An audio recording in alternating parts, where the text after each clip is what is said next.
New details tonight in a major animal abuse case out of San Joaquin County. Dozens of horses found dead, dozens more rescued. This one's just awful. We're learning reports of a rooster fight spurred the search warrant and ultimate arrest. Your reporter Madisen Keavy has the heartbreak and hope from volunteers now stepping in to help.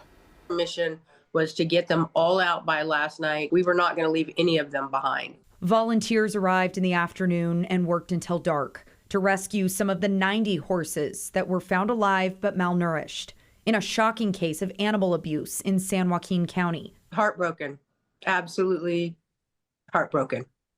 This should have never happened. These animals should have never suffered. Jan Johnson is facing multiple charges, including cruelty to an animal and threatening a public official. That threat, the sheriff's office tells us, was in August of last year at this property in Clements when Animal Services followed up on a report of neglect. It's where they say Johnson threatened officers.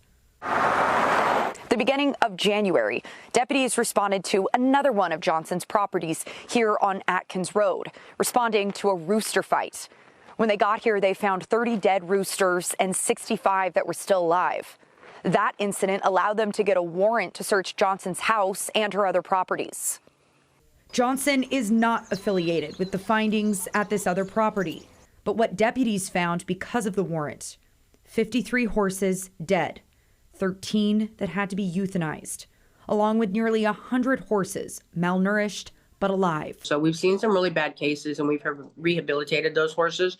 But in this amount of numbers, yes, this one is one of the worst that we've seen in this kind of abuse. And as I said, there was no excuse for this. Hold Your Horses, a nonprofit run by volunteers, shared images of the rescue as a PSA, one that this volunteer says could give other animals a second chance. You have to make a report. You have to stand up.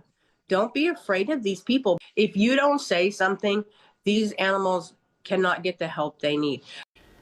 And amazing work by those volunteers. One of those rescue groups, Oakdale Equine Rescue, is caring for the horses. They have a fundraiser set up to support the animals' recovery.